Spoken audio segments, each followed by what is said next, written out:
Hello दोस्तों, Gurukul PCS की online classes में आप सभी का एक बार फिर से स्वागत है। आज हम आर्थिक सर्वेक्षण का अंतिम वीडियो आपके समक्ष लेकर के आ रहे हैं, जिसके अंतर्गत हम उत्तराखंड में कृषि और उद्यानिकी को डिस्कस करेंगे।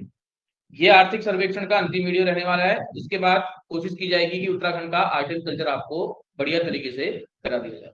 साथ ही कोशिश की जाएगी कि कुछ लोअर पीसीएस मुख्य परीक्षा और अपर पीसीएस मुख्य परीक्षा में हिंदी से संबंधित कुछ वीडियो आपके समक्ष लाया जाए।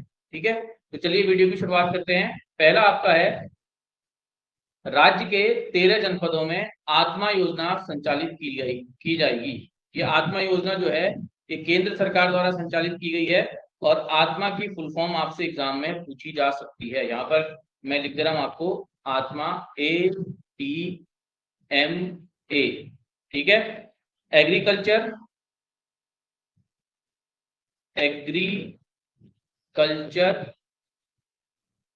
टेक्नोलॉजी, एग्रीकल्चर टेक्नोलॉजी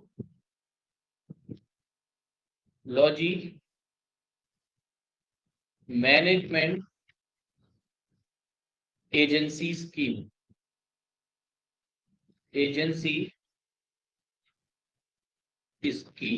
तो ये आत्मा की फुल फॉर्म याद रखना। ठीक है, आत्मा देख देख करके पेपर में डरना नहीं है, आत्मा की फुल फॉर्म याद करो। ठीक है, देखिए इसके अंतर्गत जो है, न्याय पंचायत स्तर पर, कौन से स्तर पर? न्याय पंचायत स्तर पर प्रगतिशील किसानों का चयन कर ग्राम स्तर पर कृषि कार्यक्रमों को गति प्रदान की गई। तो इसके लिए जो जिम्मेदार आपकी क्या है? ग्राम न्याय पंचायत स्तर पर जो है प्रगतिशील किसानों का क्या किया जाता है? चयन किया जाता है। इसके बाद राज्य सरकार द्वारा किसान के द्वार जैसे कार्यक्रमों का संचालन किया गया। देखो यहीं पर इकोनॉमिक सर्वे आपके लिए मेंस के लिए इंपॉर्टेंट है। उत्तराखंड सरकार द्वारा कृषि के डेवलपमेंट के लिए कौन से कार्य किए गए? तो ये लिख सकते हो आप, उत्तराखंड सरकार द्वारा राज्य किसान के द्वार कार्यक्रम। ठीक, उसके बाद उद्यानिकी के विकास के लिए कौन सी योजना लाई गई है? जायका योजना लाई गई है, जिसके तहत जो है कीवी, सेब जैसे फलों का उत्पादन हेतु क्लस्टर तैयार किए जाए। ठीक है, उसके बाद भारत सरकार द्वारा डिजिटल कृषि मिशन आपका 2011 से 2021 से 2022 के बीच में शुरू हुआ है। तो मेन के लिए आपका जायका योजना इंपॉर्टेंट है। ठीक है, फ्री के लिहाज से भी है। जायका योजना क्या आ सकता है, किससे संबंधित है? और आत्मा योजना और सरकार किसान के द्वारा। उसके बाद नेक्स्ट आपका है, इसमें एग्रीकल्चर में जीडीपी का योगदान आपको देखना है। तो एग्रीकल्चर में जो जीडीपी का योगदान आपका है वो 2023-24 में जो है कृषि और सहवर्गी क्षेत्र में, यानी कृषि और उसके से संबंधित जो क्षेत्र हैं उसमें जो योगदान आपका रहा है 0.66% रहा है। 0.66% रहा है। तो इस डेटा को याद कर लेना, ऊपर वाला आप लोग छोड़ दो।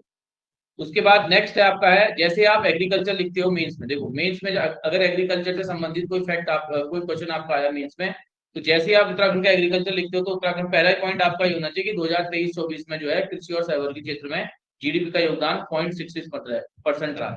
जितना ज्यादा आप डेटा लिखोगे उतने अच्छे मार्क्स आपको मिलेंगे। मैं शुरुआती दिन से कह रहा हूँ कि आरक्षण को अगर आपने अच्छे से कर लिया तो आप जो है औरों से बढ़त बनाने में कामयाब रहेंगे।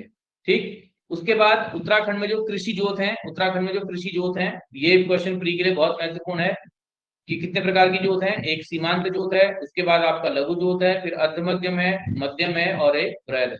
सीमांत जो जोत है, इसका जो जो आपका क्षेत्रफल होता है ये 1 हेक्टेयर से कम है। ये प्री का बहुत पेट सवाल है, आप इसको याद रखिएगा। जो सीमांत क्षेत्र होता है उसमें जो क्षेत्रफल आपका है वो कितना होता है? 1 हेक्टेयर से कम। लघु जो जोत है उसमें 1 से लेकर 2 हेक्टेयर, अर्ध मध्यम में आपका 2 से लेकर 4 हेक्टेयर, मध्यम में 4 से 10 और वृहद में 10 हेक्टेयर से अधिक। तो ये आपको याद नहीं करना है। ठीक है, आप बस याद करना उत्तराखंड में सर्वाधिक जोत कौन सी है? सीमांत है क्षेत्रफल के हिसाब से, उसके बाद कौन सी है? लघु है, फिर अर्ध मध्यम है, फिर मध्यम है और उसके बाद वृहद। ठीक, ये वैसे भी आपका एग्रीकल्चर में जो है जीएस में भी ये क्वेश्चन आपसे पूछा जाता है। उसके बाद ये इंपॉर्टेंट है, वेरी इंपॉर्टेंट, राज्य का जो क्रॉपिंग पैटर्न है, इसके तहत जो है राज्य में जो है 29% क्षेत्रफल के ऊपर क्या बोया जाता है? गेहूं बोया जाता है। यहाँ पर आपसे कंफ्यूजन सवाल पैदा होता है। देखो अगर आपसे पूछेगा देश की प्रमुख फसल कौन सी है, प्रमुख फसल कौन सी है, तो देश की प्रमुख फसल है चावल। लेकिन अगर आपसे पूछ लिया गया राज्य की सबसे महत्वपूर्ण फसल, राज्य की प्रमुख फसल कौन सी है, प्रमुख फसल कौन सी है, तो आपका आंसर आएगा गेहूं। तो ये 2 पॉइंट याद रखो। ठीक है, पहला गेहूं है, फिर धान है, फिर गन्ना है, फिर मडुआ है, फिर दाल है। डेटा को याद रखिएगा। उसके बाद नेक्स्ट है, आजकल यूकेपीएससी का कोई फेवरेट सवाल अगर है तो ये है, प्रधानमंत्री कृषि सम्मान निधि। एफआरओ के पेपर में 3 क्वेश्चन, लोअर के पेपर में 1 क्वेश्चन, तो इससे प्रश्न आपका आता ही आता है। तो अच्छे से याद कर लीजिएगा कि योजना जो लागू हुई थी, ये हुई थी आपकी 1 दिसंबर 2018 को लागू हुई थी। ठीक, इकोनॉमिक सर्वे के अनुसार आपको बता रहे हैं। ठीक, सहायता दी जाती है 6,000 रुपए, और जो धनराशि वितरित की जाती है कितने किस्त की जाती है, 3 किस्तों में की जाती है। मैं आपको लोअर का क्वेश्चन दिखा रहा हूँ अभी। ये पूछा था उसने कि तीसरी किस्त कब जारी की जाती है। ठीक है, तो जो पहली किस्त आपकी है वो जारी की जाती है अप्रैल से लेके जुलाई के मध्य, दूसरी किस्त है अगस्त से लेके नवंबर के मध्य, तीसरी जो किस्त है वो 1 दिसंबर से लेके 31 मार्च के। ठीक है, तो अगर पीएम किसान सम्मान निधि में लोअर में अगर 2.5 मार्क्स का आपके क्वेश्चन आता है तो आप ये सारे डेटा इसमें लिख सकते।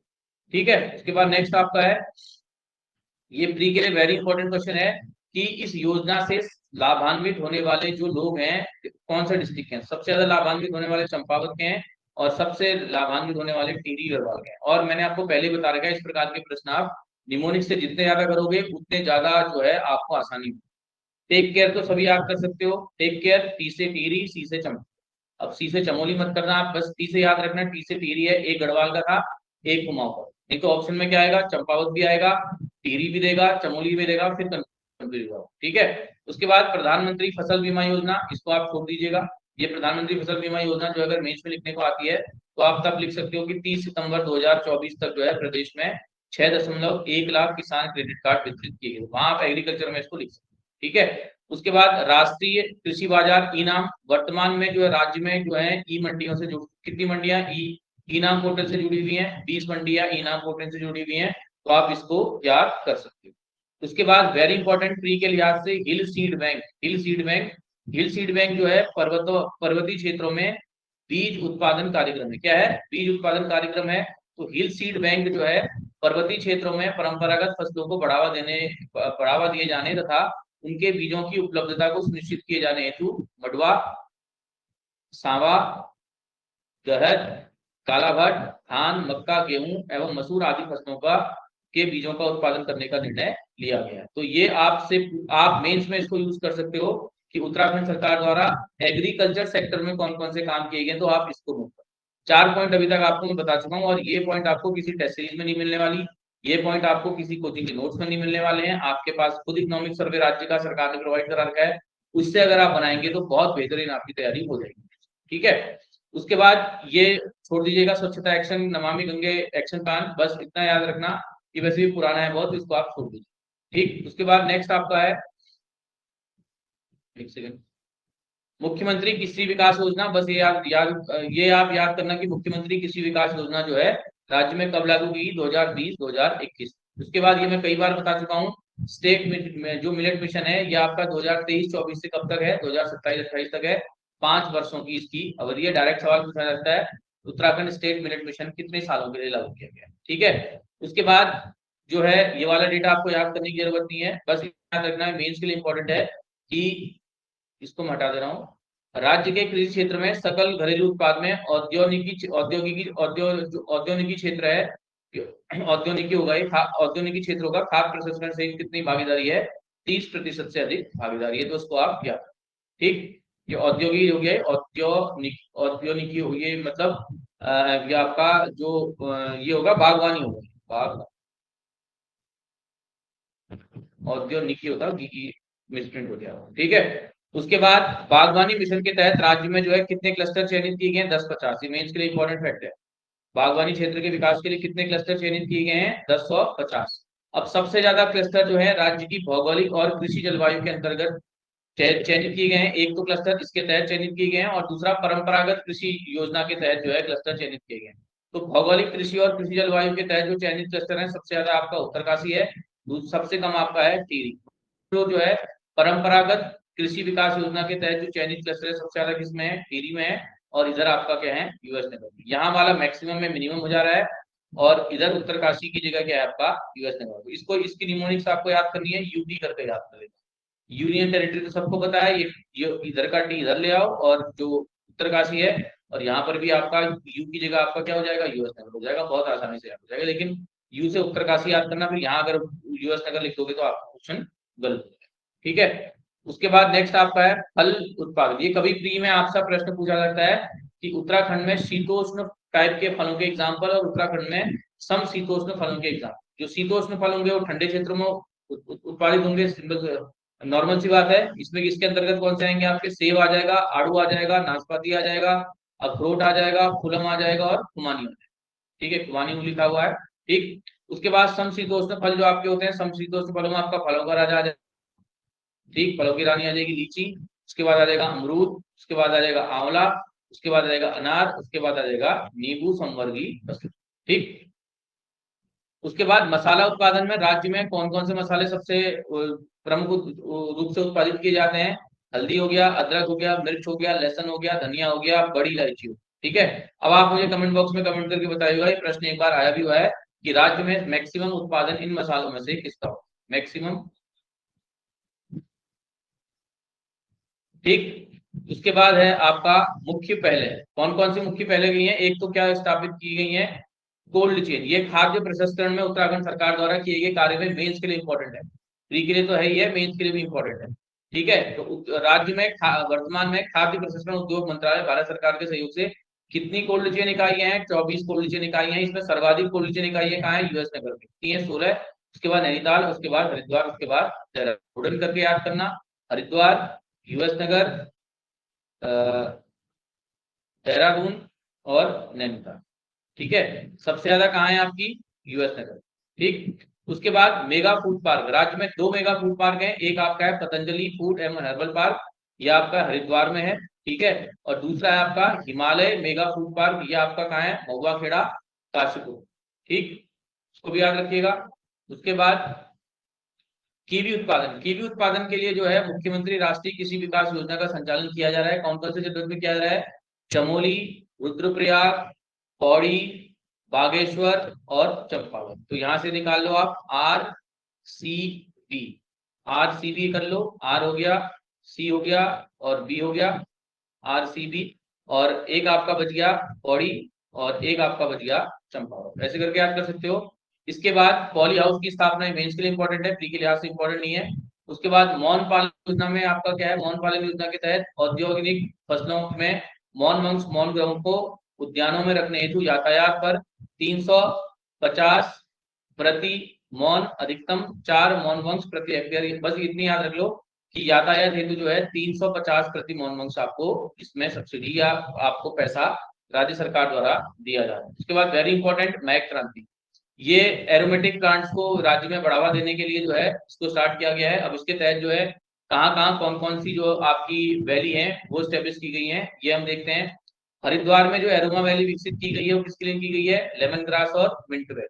हरिद्वार में कौन सी की गई है, लेमन ग्रास और मिंट वेल। ठीक, अल्मोड़ा और चंपावत में कौन सी की गई है, अल्मोड़ा और नैनीताल में कौन सी की गई है, सिनेमन वेल, सी से कर दो। ठीक, सॉरी अल्मोड़ा नहीं है, चंपावत और नैनीताल। चंपावत, एक सेकंड ठीक कर लेते हैं।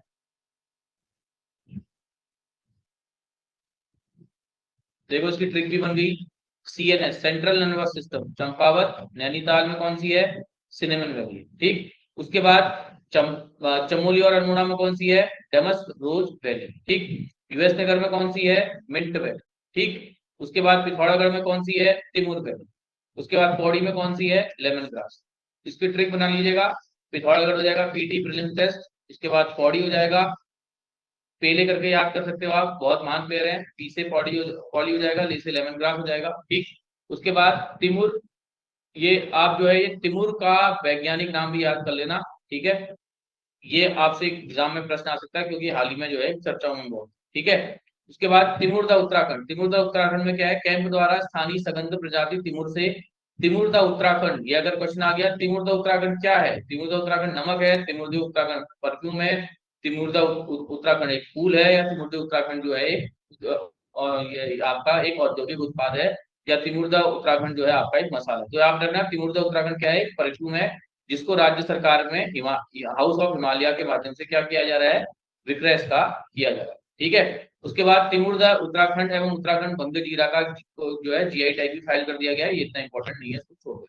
उसके बाद कुर्जा, आर्टिमिसिया वुल्गैरिस का व्यावसायिक उत्पादन बढ़ाने के उद्देश्य से इसके तेल से क्या किया जा रहा है, एंटी डैंड्रफ एक्टिविटी बना, एंटी डैंड्रफ एक्टिविटी पर कार्य किया जा रहा है। यानी आपसे प्रश्न आ सकता है कि कुंजा का क्या उपयोग है, कुंजा का क्या उपयोग है। और एक यहीं से मिलती जुलती है, कुंजा क्रांति। कमेंट बॉक्स में कमेंट करके बताइएगा कि कुंजा क्रांति कहाँ हुई थी। ठीक है, कहाँ हुई थी बता देना, हुडकी में हुई थी कुंजा क्रांति, और कब हुई थी कमेंट बॉक्स में कमेंट करके बताइए। ठीक है, कुंजा जो है आर्टिफिशिया वल्गैरिस है, इसके एंटी डेंड्रफ एक्टिविटी पर कार्य किया है। किस पर किया जा रहा है, एंटी डेंड्रफ एक्टिविटी पर कार्य किया जाए। उसके बाद सिनेमन के कैप्सूल बनाए जा रहे हैं, ओबेसिटी के मतलब मोटापा कम करने के लिए। और सिनेमन में जो कंपाउंड आपका होता है सिनेमन एल्डिहाइड, इसके बेस पर जो है कैप्सूल तैयार किए जा रहे हैं। ये इतना इंपॉर्टेंट नहीं है। उसके बाद नेक्स्ट आपका है चाय विकास बोर्ड। चाय विकास बोर्ड जो है आपका कितने राज्यों में संचालित है, 9 पर्वतीय जनपदों में संचालित है। ये क्वेश्चन आपका अपर पीसीएस 2021 में आ चुका है कि उत्तराखंड में चाय विकास बोर्ड कितने जिलों में संचालित। ठीक है, कमेंट बॉक्स में कमेंट करके बताइएगा वो 4 डिस्ट्रिक्ट कौन से हैं जहां पर चाय विकास बोर्ड नहीं बना है। और चाय विकास बोर्ड जो बना था आपका, वो बना था 2004 में। कमेंट बॉक्स में ये भी कमेंट करके बताइएगा ये चाय विकास आपका बोर्ड जो है इसका हेडक्वार्टर कहाँ है। तो इस तरीके से हमने जो है बहुत बढ़िया तरीके से आर्थिक सर्वेक्षण को कंप्लीट कर लिया है। इस समय जो है हमारी वीडियो की फ्री टेस्ट सीरीज चल रही है। अगर आपको टेस्ट सीरीज ज्वाइन करनी है तो इस लिंक पर आप क्लिक कीजिए, आप डायरेक्ट टेस्ट सीरीज ज्वाइन कर सकते हैं। इसका कोई भी चार्ज नहीं है और ये बहुत बेहतरीन टेस्ट सीरीज है। ठीक है, आप हमारी टेस्ट सीरीज को और जगह से कंपेयर कर लीजिएगा, बहुत बेहतरीन टेस्ट। और इसका जो चार्ज है ये 0 रुपया है, इसका कोई चार्ज आपसे नहीं लिया रहा है। बस आपसे ये नहीं भेजना, जब भी आप टेस्ट सीरीज देते हैं तो टेलीग्राम में जब भी आपके पास टेस्ट पेपर आता है तो टेस्ट पेपर को सबसे पहले प्रिंट कराइए। ठीक है, कोई ऐसी जगह ढूंढ लीजिए शहर में आपकी होगी जहाँ प्रिंट थोड़े सस्ते निकलते हो, तो प्रिंट करा दीजिए। प्रिंट कराने के बाद आप फिक्स कर लीजिए टाइम, 2 से 4 आपको टेस्ट देना है, 4 से 6 टेस्ट देना है। इतना टाइम आप सेट कर लीजिए कि 2 बजे से लेके 4 बजे तक जो आपको टेस्ट देना है। तो ये 2 से 4 में आपको और कोई कार्य नहीं करना है। अलार्म लगाइए, टेबल चेयर पे बैठ जाइए और एग्जाम हॉल की तरह टेस्ट अगर दोगे तब फायदा। बहुत जगह मैंने देखा है बच्चे जो है ऑनलाइन टेस्ट सीरीज ज्वाइन करते हैं, वो फायदा नहीं देगी आपको, क्योंकि पेपर आपका ऑफलाइन है। आप खाली अपना पैसा भी बर्बाद करोगे, संसाधन भी बर्बाद करोगे। इससे अच्छा एक free of cost test series है। और हमारी टेस्ट सीरीज का लेवल जो है काफी आपको एग्जाम के पैटर्न के लेवल की हम टेस्ट सीरीज बनाते हैं। इस तरीके से टेस्ट सीरीज होगी तब फायदा है। उसके बाद अगले दिन आंसर की आ जाती है, तो आंसर की से उसको मैच कीजिए और ओएमआर में भरिए। ये नहीं कि बाद टेस्ट सीरीज पकड़ी और पेपर में टिक लगाने लगे, क्योंकि बहुत सारे प्रश्न हम गए ओएमआर में भरने में एग्जाम में गलत हो रहा है। ओएमआर में भरिए उसको, एक ओएमआर निकलवा लीजिए, जहाँ ये क्या बोलते हैं प्रिंट कराएंगे पेपर, तो ओएमआर में अगर उसको दीजिए और उसके ऊपर से लिखिए फिर कितने आपने क्वेश्चन अटेम्प्ट करे, कितने क्वेश्चन आपके राइट थे, कितने क्वेश्चन आपके रॉन्ग थे।